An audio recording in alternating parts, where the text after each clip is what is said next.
I've changed for the better this time. I thought I would never be fine. Hello po mga kabayan, kumusta kayo? Magandang buhay po, Annalisa Reality Vlog. Reaksyonan ko lang po yung isang live ni Kuya Bal. So ang pamagat po nun is, Kalingap, sarado na. Okay. So tinapos ko po yung live na yun ni Kuya Bal. Hindi lang ako nakaabot, ng replay na lang po ako.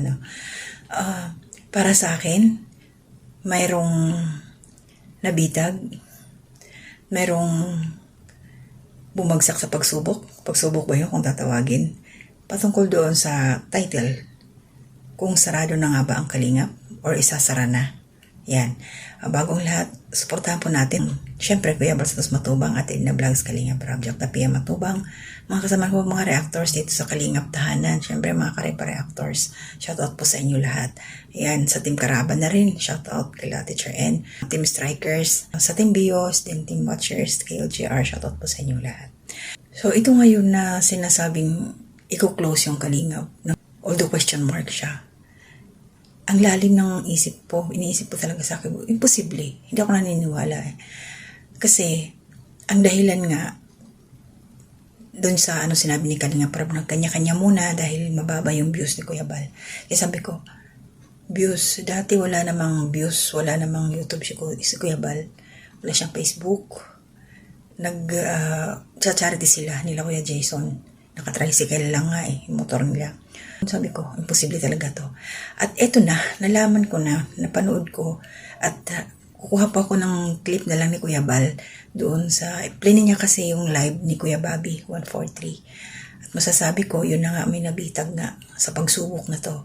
Kasi doon sa live ni Kuya Bobby na ipinarinig ni Kuya Bal, parang kinagat niya yung sinabi ni Kalingap Prab, sige magkanya-kanya na para maganda, para kasi yung views nga ni Kuya walang nadadali daw. Mas maganda dapat nga daw noon pag ginawa yun na magkanya-kanya na. Tapos may sinabi pa si Kuya Bobby doon na pag dapat nga daw pag naka 100 subscribers na, alis na. Kumbaga, parang ang dating sa akin, nandiyan ka lang sa Kalingap para magparami ng subscribers. Tapos ngayon, ito yung opinion ko lang, no? Ngayon na wala nang, mahina na ang views ni Kuya Bal, iiwanan na. At ayan pa, dinagdagan pa. Pumasok nga daw doon si Gab, si Bisera. Matagal na daw siyang nagkanya-kanya. So, ibig sabihin, kanya-kanyang galawan, parang ganon. Pero, yun nga, at shoutout doon sa aming president ng Karepa, Presbyrador, natawa din ako eh. Kwento ni Kuya Bal na pinapalayas na nga daw. Ang ginawa doon nito ni Presbyrador, ayaw doon umalis. Nakahawak lang sa gate. Nasira nga daw yung gate. Kaya salot sa'yo, Presbyrador. Dahil kahit, ayan, mahina ang views ni Kuya Bal, andyan ka pa rin, nakasuporta. Hindi ka talaga umalis. Itong iba, ito sila Kuya Bobby, ewan ko lang, sila Gabisera. Kasi, nanawagan si Kuya Bal sa Karaba. Ay, baka invite sila, magpaliwanag sila Bobby, Kuya Bobby at saka si Gab, ano ba yun? Alam naman natin dati may history na yan si Kuya Bobby sa Karaba, nag-walk out yan eh. Iwan ko lang kung aakyat pa yan. So, para sa akin, nakakalungkot na nakikita mo talaga yung totoong intensyon ng iba. Hindi naman po natin lalahatin. Kasi ako personally, nung nabasa ko yun, close na. Alam mo, nag-isip ako, sabi ko, talaga, nakakalungkot naman kung totoo, i-close ni Kuya Bal. No? Siyempre kami, mga baguhan pa lang dyan, although matagal lang nakasupport, bago lang sa pagre-reaction, nakakalungkot. Kasi, masaya yung grupo namin, sa Karepa, wala kaming problema. Nagkakasundo-sundo kami doon, tahimik, kalmado lang. Siyempre, si Kuya Bal, doon mo talaga makikita yung susubukin mo yung mga kasamahan mo kung sino yung matatag, kung sino yung totoong nakasuporta sa'yo, totoong may malasakit. Kahit wala pang views yan, basta nandyan nakasuporta. At yun nga, yan pa, dahil nga sa views na yan, sabi nga ni Kuya Bal, mawalan man niyang views kahit anong mangyari, yung Kalingap Foundation at Kalingap Charity Vloggers of the Philippines ay mananatiling nandyan, hindi mawawala. Kaya maraming salamat sa iyo, Kuya Bal. Isa lang pala yun na strategy ni Kuya Bal para malaman kung sino ang nandyan lang para sa popularity. Sorry. Yun naman talaga eh. Kasi pag meron na, madami na, may mga subscribers na eh. Kita naman ebidensya kay Kuya Bobby, mga binanggit niya, no? O baka magkaroon ng panibagong, sabagay, panibagong grupo sa team ni Gab sa kanila Kuya Bobby. Mukhang magsasaling persa sila.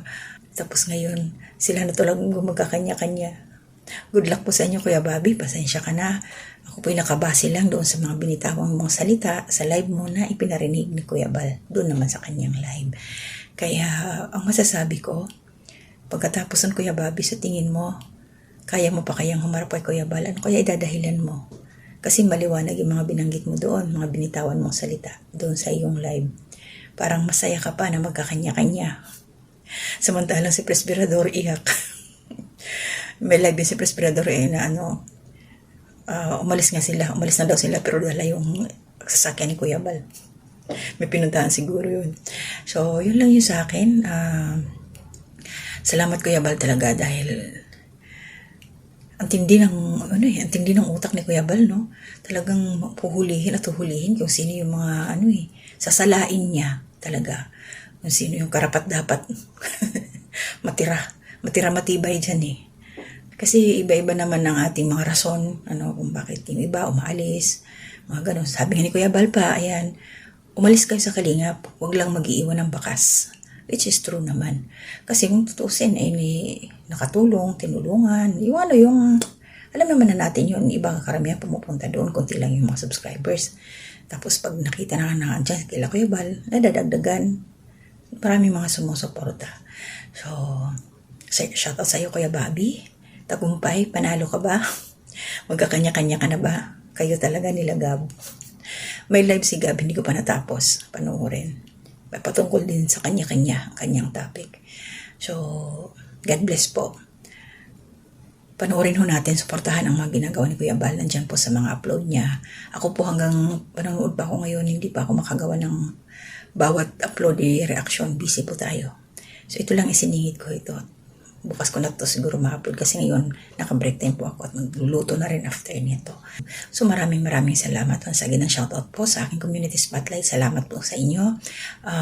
Ayan, magandang gabi kay Nanay Soledad Belmonte, Ma'am Susan Dahero. Ayan, shoutout po sa inyo. Ate Marilyn, Corsa Miliano Ralph, sa aking pinsan Rose Tradition. And andyan, basta yung mga na-mention ko na sa comment section ko na nandiyan palagi at sa community spotlight. Maraming salamat po. So hanggang dito na muna ako at panoorin niyo po yung clip sa last part po patungkol doon sa naging live ni Kuya Bobby na ipinarinig ni Kuya Bal. So ingat po tayong lahat. To God be the glory. Kanya bro, agree ako sa sinabi. Galing ako. Oy, galing. Gabi Sera, yan, Gab. Paring Gab. Ito guys, pinasok tayo ng batch 1, no? Yan. So, may sinabi siya dito. Bigyan natin ng pansin ito, Sinabi ni Gabi Sera. Matagal na ako nagkanya-kanya, bro. Yan sabi niya. So, nag-live po si Bobby TV po. Pumasok si Gabi Sera. Kasi po, ang title po ng live ni Bobby, kanya-kanya muna tayo. Abang ka po natin ulit.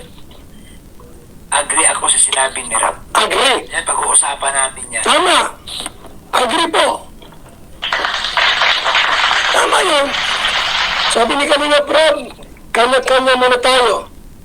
Umag-agree sila. Tama. Very good yan. Tuloy natin pa mga kaibigan. Itong live ni Bobby TV. Pag-uusapan natin yan. Maganda yan, maganda. Yan guys, pag hindi pa kayo nakasubscribe sa channel ni Gabi Sera, masyalan niyo po yan guys, ang taong nagpapagawa ng maraming bahay. Ang taong nananagay ng bahay. Sana all. Ayan, maliwanag po yan guys. Pasyalan niyo po ang kanyang kanyang YouTube channel, guys. Pag-usapan natin ito kasi ano ba ang salitang kanya-kanya? Pag-ibigyan nyo nga ako, guys, ng para malinaw. Ano Ano raw po yung salitang kanya-kanya raw po?